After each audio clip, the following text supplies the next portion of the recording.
کیا بات اس مہینے کی. بسم اللہ الرحمن الرحیم. رب اشرح لی صدری ویسر لی امری واحلل عقدۃ من لسانی یفقہوا قولی. لک الحمد یا اللہ خلقتنا وہدیتنا وانقذتنا من النار. الصلاۃ والسلام علیک یا رسول اللہ. لقد بلغت الرسالہ وأديت الأمانة ونصحت الأمة ومحوت الظلمة وارشدتنا إلى السنة والجماعة. صلى الله عليك وعلى آلك وأصحابك أجمعين. الصلاة والسلام عليك يا سيدي يا رسول الله وعلى آلك وأصحابك يا حبيب الله. اللہ تبارک و تعالی جل جلالہ وعم نوالہ واتم برہانہ وعظم شانہ کی حمد و ثنا اور حضور سرور کائنات مفخر موجودات زینت بزم کائنات دستگیر جہاں غم گسار زماں سید سروراں حامی بے قساں قائد المرسلین خاتم النبیین احمد مجتبیٰ جناب محمد مصطفیٰ صلی اللہ علیہ وآلہ وصحابہ وبارک وسلم کے دربار گہر بار میں ہدیہ درود و سلام عرض کرنے کے بعد، ناظرین، رمضان المبارک کے الوداع ہونے کا وقت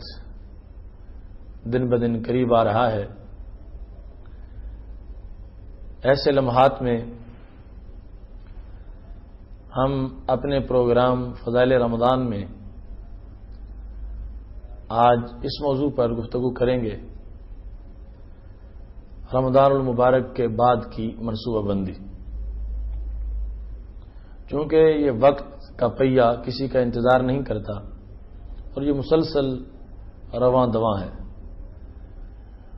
اس واسطے خواہ کسی نے رمضان المبارک کی قدر کی ہے یا قدر نہیں کی، رمضان اپنی منزل کی طرف رواں دواں ہے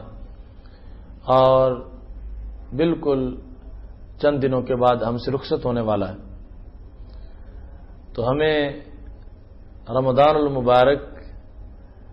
کے بعد کی جو صورتحال ہے اسے پیش نظر رکھنا چاہیے، اس واسطے کہ اب تو شیطانوں کو باندھا گیا ہے اور جو ہی رمضان المبارک گزرتا جائے گا شیطانوں کو کھول دیا جائے گا اور وہ اتنی دیر جو شیطان جکڑا رہا اسے غصہ بھی ہوگا اور وہ چاہے گا کہ میں پہلے دن ہی اس مسلمان کو شکست دوں. اور پھر آپ دیکھتے ہیں عید کے دن ہی ہر طرف میوزک، گانا بجانا اور یعنی فحاشی اور قباح کا ارتکاب شروع ہو جاتا ہے. ہم یہ چاہتے ہیں کہ رمضان المبارک کے گزر جانے کے ساتھ ساتھ ہمیں مستقبل کے لیے بھی ایسا لاہے عمل تیار کرنا چاہیے کہ جس سے جو کچھ ہم نے کمایا ہے اسے کوئی چوری نہ کر سکے اور وہ ضائع نہ ہو.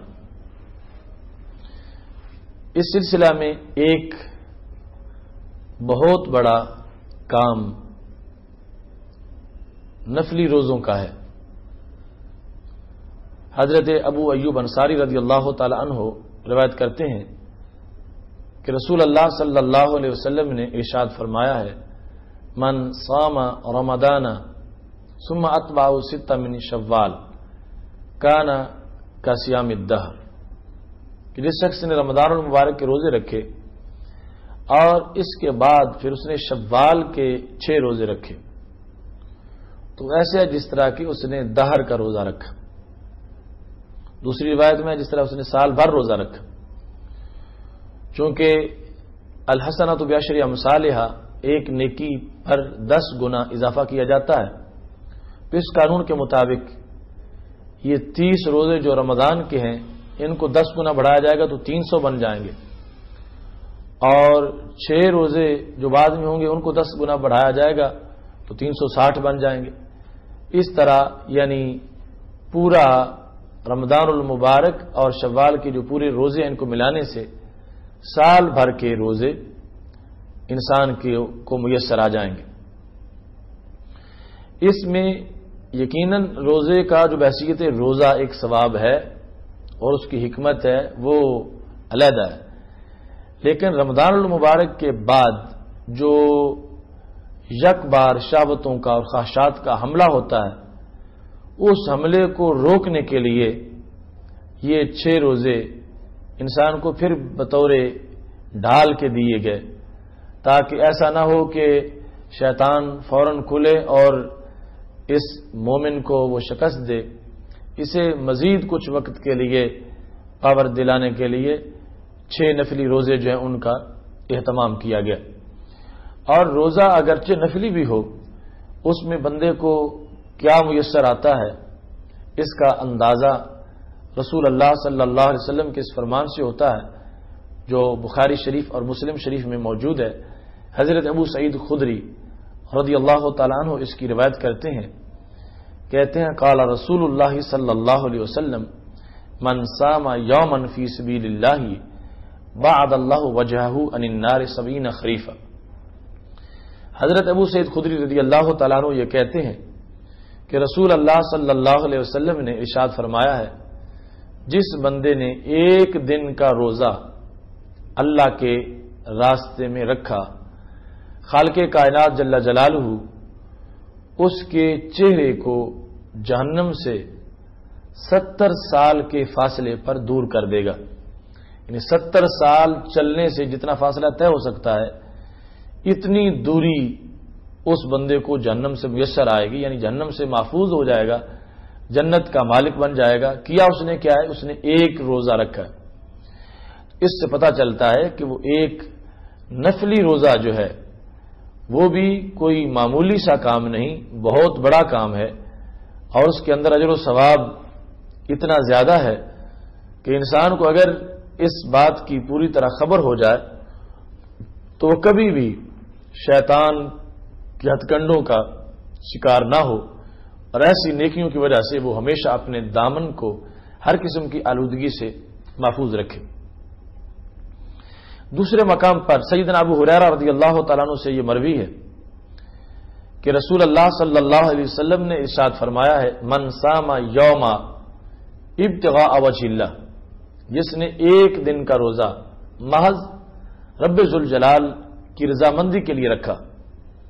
خالق کائنات جل جلالہ کو خوش کرنے کے لیے اس نے ایک نفلی روزہ رکھا،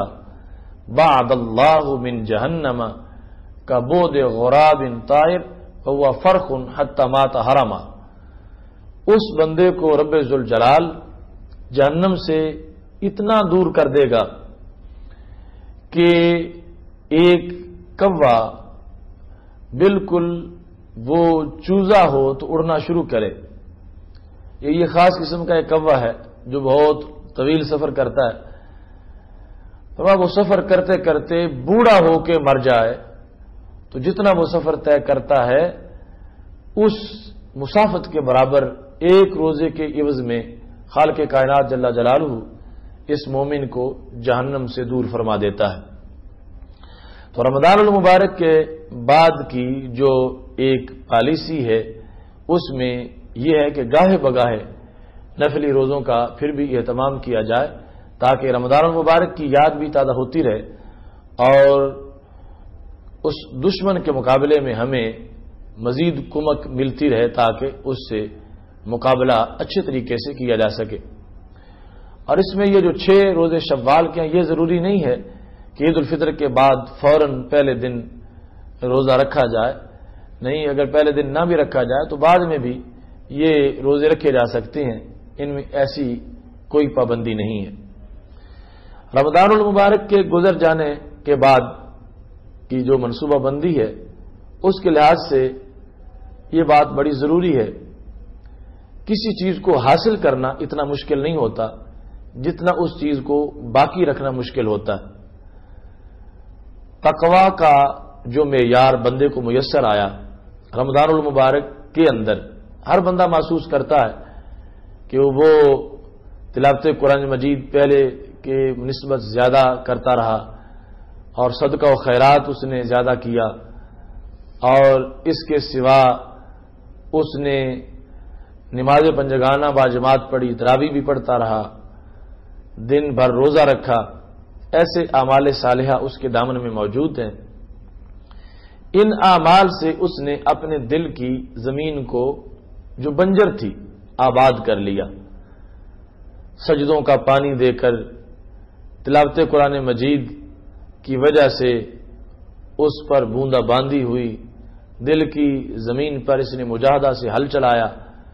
اور اس میں اللہ تعالیٰ کی محبت اور رسول اللہ صلی اللہ علیہ وسلم کے عشق کا بیج بویا اور یہ گلشن تیار ہو گیا۔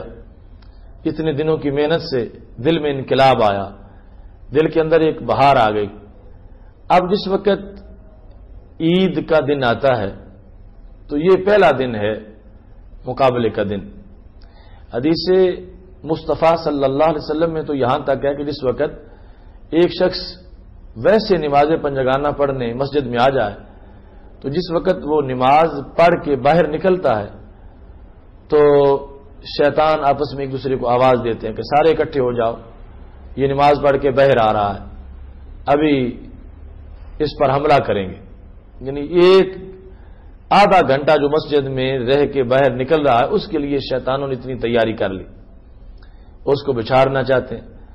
اور ادھر یہ بندہ ایک مہینہ اللہ کی رحمت کی آغوش میں رہا اور شیطان کو باندھا،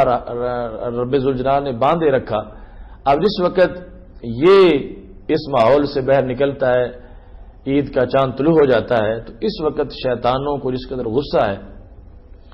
اور جتنی ان کی کثیر تعداد ہے وہ ان بندوں کو بچھاڑنا چاہتے ہیں۔ خالق کائنات جل جلالہ نے قرآن مجید برہان رشید میں یہ ارشاد فرمایا ہے وَلَا تُفْسِدُوا فِي الْأَرْضِ بَعْدَ إِصْلَاحِهَا وَادْعُوهُ خَوْفًا وَطَمَعًا إِنَّ رَحْمَتَ اللَّهِ قَرِيبٌ مِنَ الْمُحْسِنِينَ۔ فرمایا زمین میں اصلاح کے بعد فساد نہ کرو، اور فساد سے بچنے کے لیے اللہ کو یاد کرتے رہو، اور اللہ کو یاد امید کے ساتھ کرو اور خوف بھی اس کا رکھو، پھر یقیناً رب ذوالجلال کی رحمتیں تمہارے قریب ہوں گی اور تم ان رحمتوں کا قرب محسوس کرو گے۔ اب یہ جو آیت کریمہ ہے کہ زمین میں اصلاح کے بعد فساد نہ کرو،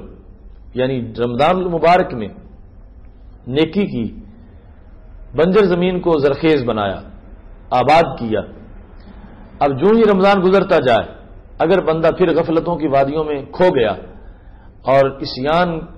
کے کانٹوں کے اندر ذلیل ہو گیا تو پھر ایک مہینہ کی جو ساری محنت تھی وہ رائے گاہ چلی جائے گی۔ تو خالق کائنات جل جلالہ ہمیں توجہ دلا رہا ہے، نیکی کرنا اگرچہ بڑا مشکل ہے مگر کرنے سے زیادہ مشکل اس نیکی کو باقی رکھنا ہے۔ اور یہ دیکھیں ایک شخص نے جب رمضان المبارک کا تقدس پیش نظر رکھتے ہوئے پورے رمضان المبارک میں دن کو روزہ رکھا، نماز پنجگانہ پڑھی، رات کو تراویح پڑھی، تو اس سے اس شخص کو ایک تقدس مل گیا، اور جو چیز مقدس ہو جائے اسے اپنی ویلیو کا بھی اہتمام کرنا چاہیے۔ ایک کپڑے کے اندر قرآن لپیٹا جائے تو اس کپڑے کا پھر احترام ہوتا ہے۔ تو یہ صائم شہر رمضان جو ہے اس میں ایک مہینہ بھر اللہ کی محبت کی خوشبو اور نبی علیہ الصلوۃ والسلام کا عشق اپنے سینے میں بسایا ہے، مسلسل پارسائی سے اتنا پاک دامن ہے، اتنا پاکیزہ ہے۔ اب اس کو رمضان المبارک کے گزر جانے کے بعد اپنی نفاست کا بھی خیال کرنا ہے۔ اب یہ عام نہیں ہے کہ جدھر چاہے سینمے پہ چلا جائے، جدھر چاہے بازار میں لاہو و لعب میں مصروف ہو جائے، نہیں، خالق کائنات جل جلالہ نے شیطان کو باندھ کے اسے خاص کورس کرایا، اور اسے اپنی حیثیت اس وقت پہچاننی چاہیے کہ یہ معمولی نہیں رہا، رب ذوالجلال کے تقوی کورس سے یہ فارغ التحصیل ہو گیا ہے اور صحیح طریقے سے اس نے کورس کیا ہے، تو پھر اس کو اپنی ڈگری کا احساس ہونا چاہیے۔ اب عام لوگوں جیسا یہ نہیں ہے کہ جہاں چاہے وہاں چلا جائے، چونکہ اب اس کے کسی نازیبا مقام پر کھڑے ہونے سے اس کے تقوی کی بے عزتی ہو جائے گی، اس کی پارسائی کا بھرم نہیں رہے گا، اور اس کو اوپر جو دین کا رنگ چڑھا ہوا ہے اس رنگ کی بے ادبی ہو جائے گی۔ اس واسطے سمجھا دیا گیا صائم شہر رمضان کو کہ رمضان المبارک میں محبتوں سے روزے رکھنے والوں، اب اپنا تم نے اہتمام بھی کرنا ہے اور اپنے آپ کو ہر آلودگی کی جگہ سے بچا کے رکھنا ہے، اور جہاں پر بھی شیطان کا گند ہے، خواہ وہ کسی شکل میں ہو، وہ بد عقیدگی کی شکل میں ہو، بد عملی کی شکل میں ہو، اس سے اپنے آپ کو بچا کے رکھنا یہ تم پہ لازم ہے۔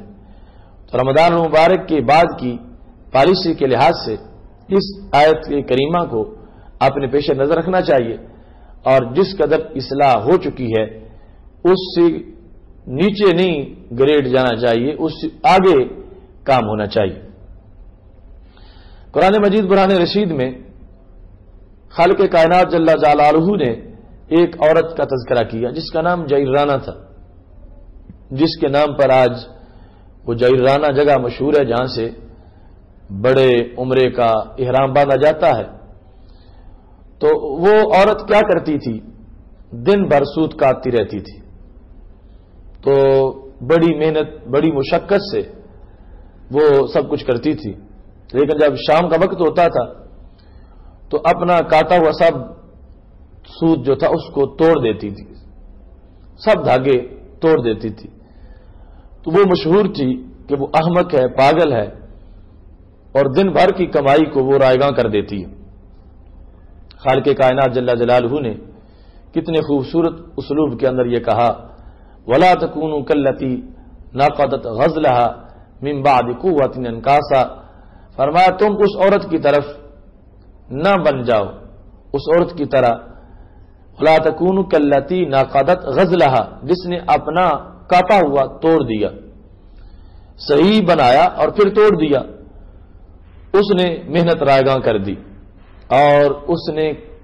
اپنی کمائی پہ خود پانی پھیر دیا۔ فرمایا ایسے ہی رمضان المبارک میں تم نے ایک ایک دھاگا حیا کے لباس کا اکٹھا کیا، اور پھر شرم و حیا کا پیرہن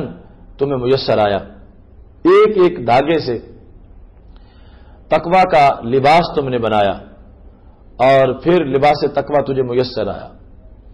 تم نے بڑی محنتوں سے، مشقتوں سے اور مجاہدوں سے دل سے ہرس، خواہش، ہوا کے کانٹے نکالے، اور اب ایسا نہ ہو کہ ایک بار صفائی کرنے کے بعد تم پھر غافل ہو جاؤ، اور غفلت کی وجہ سے جو کچھ کمایا ہوا تھا وہ سارے کا سارا نقصان ہو جائے۔ چونکہ رب ذوالجلال کو اپنے بندے سے بڑا پیار ہے، اس واسطے خالق کائنات جل جلالہ یہ نہیں چاہتا کہ بندہ خواہ مخواہ لٹ جائے، رسوا ہو جائے۔ تو رمضان المبارک کے بعد آنے والے جو دن ہیں وہ یوں سمجھو چلچلاتی دھوپ ہے گناہوں کی، اور یہ روزے کا ننھا منھا پودا تمہارے دل کی آغوش میں موجود ہے، اگر اس کو گناہوں کی تیز دھوپ لگ گئی تو یہ پودا مرجھا جائے گا، یہ شجر اور تن آور درخت نہیں بن سکے گا، اور اس کا سایہ پھر میسر نہیں آئے گا۔ اور اگر تم اس کو اس دھوپ سے بچا کے رکھو گے تو یہ بڑا ہو جائے گا، آئندہ سال مزید جب کورس کرو گے، اس کی جڑوں کو پانی دو گے، نماز روزہ پڑھ کے، تو مزید بڑا ہوتا چلا جائے گا۔ اس بنیاد پر کبھی بھی رمضان المبارک کے بعد کے حالات کو صرف نظر ان سے نہیں کرنا چاہیے، چونکہ کھلا ہوا شیطان حملہ کرے گا تو پارسا بندے کی پارسائی کا شیطان پہ اثر ہوتا ہے۔ اس واسطے ہی رسول اللہ صلی اللہ علیہ وسلم نے ارشاد فرمایا ہے، ان الشیطان یفر من ذل عمر، کہ شیطان حضرت عمر رضی اللہ تعالی عنہ کے سائے کو دیکھ کر بھی بھاگ جاتا ہے۔ تو یہ ان کے دل کی پارسائی ہے، تقوی ہے، پرہیزگاری ہے۔ تو جو اعلیٰ درجے کی پرہیزگاری رمضان المبارک میں حاصل کر لے گا، یقیناً اس کو دیکھ کر بھی شیطان کے پاؤں نہیں جمیں گے، شیطان بھاگ جائے گا۔ اور جس قدر ایمانی پاور بندے کے اندر ہوتی ہے، شیطان اسی طرح سمٹتا جاتا ہے۔ اس واسطے اللہ کے اولیاء کے سامنے اس کی حیثیت چڑیا سی بن جاتی ہے، اور عام لوگوں کے سامنے پھولتا جاتا ہے تو پہاڑوں جیسا ہو جاتا ہے۔ تو یہ سارے کا سارا مدار اندر کی نیکی، تقوی اور پرہیزگاری پر ہے۔ اس لیے آج ضروری ہے کہ جب رمضان المبارک ہم سے رخصت ہوتا جا رہا ہے، ہم رمضان المبارک کی جدائی کا صدمہ اور غم بھی اگرچہ محسوس کر رہے ہیں، اور یہ ہونا بھی چاہیے کہ جس کے ساتھ اتنے دن گزارے ہیں اب ایک سال کا درمیان میں گیپ آ جائے گا، 11 مہینے درمیان میں آ جائیں گے، لیکن اس کے ساتھ ساتھ ہمیں رمضان المبارک کا جو تبرک ہے اسے سنبھالنے کی بھی کوشش کرنی ہے۔ یہ جو اثرات چھوڑ کے ہمارے اندر جا رہا ہے وہ رمضان المبارک کی ہمارے پاس علامت ہے، وہ اثرات رمضان المبارک کا ہمارے پاس تحفہ ہیں، اور وہ اثرات رمضان المبارک کی ہمارے پاس نشانی ہے۔ تو جب بھی رمضان المبارک کے بارے میں ہجر ستائے، جدائی محسوس ہونے لگے، تو پھر اس تقوی کو دیکھو جو دل میں رمضان نے پیدا کیا، اس دل کی نرمی اور بندگی کے اس ذوق اور لذت کی طرف دیکھو جو رمضان المبارک نے اپنے روزے دار کو عطا فرمایا ہے۔ اس موقع پر ہمیں یہ بھی خیال کرنا چاہیے، تب جا کے استقامت ملے گی کہ رب ذوالجلال نے ہمارے آقا حضرت محمد مصطفیٰ صلی اللہ علیہ وسلم کو جس وقت حضرت جبریل علیہ السلام کو بھیج کر اور حضرت اسرائیل علیہ السلام کو بھیج کر خالق کائنات جل جلالہ نے اختیار دیا تھا کہ محبوب مرضی ہے تو دنیا میں رہو اور مرضی ہے تو میرے پاس آ جاؤ، ہمارے محبوب صلی اللہ علیہ وسلم نے حضرت جبریل علیہ السلام سے متعدد سوال کیے۔ وہ سوالات اپنی امت کے بارے میں تھے، جن میں ایک سوال یہ تھا، من لصومی شہر رمضان من بعدی، اے جبریل میں دنیا سے چلا تو جاؤں مگر میرے بعد میری امت کے روزے داروں کا پرسان حال کون ہوگا، ان کے سر پہ دست شفقت کون رکھے گا، ان کی نگہبانی کون کرے گا، ان کے ساتھ ہمدردی کون کرے گا۔ باقاعدہ رسول اللہ صلی اللہ علیہ وسلم نے قیامت تک کے روزے داروں کو یاد کیا، اور حضرت جبریل علیہ السلام نے پھر وہ وعدہ یاد دلایا کہ محبوب امت کے لیے تو بندوبست ہو چکا ہے، خالق کائنات نے فرما دیا ہے۔ طبرانی میں تفصیل سے یہ الفاظ موجود ہیں، ان اللہ تعالی حرم الجنت علی الامم حتی تدخل امتی، کہ رب ذوالجلال نے ساری امتوں پر اس وقت تک جنت کو حرام کر رکھا ہے جب تک آپ کی امت جنت میں نہیں جائے گی۔ تو پھر جا کے محبوب علیہ السلام نے فرمایا اختار الرفیق الاعلی، اب میں اللہ کی طرف جانے کو پسند کرتا ہوں۔ تو رخصت ہوتے ہوئے رمضان کے ساتھ ہمیں رسول اللہ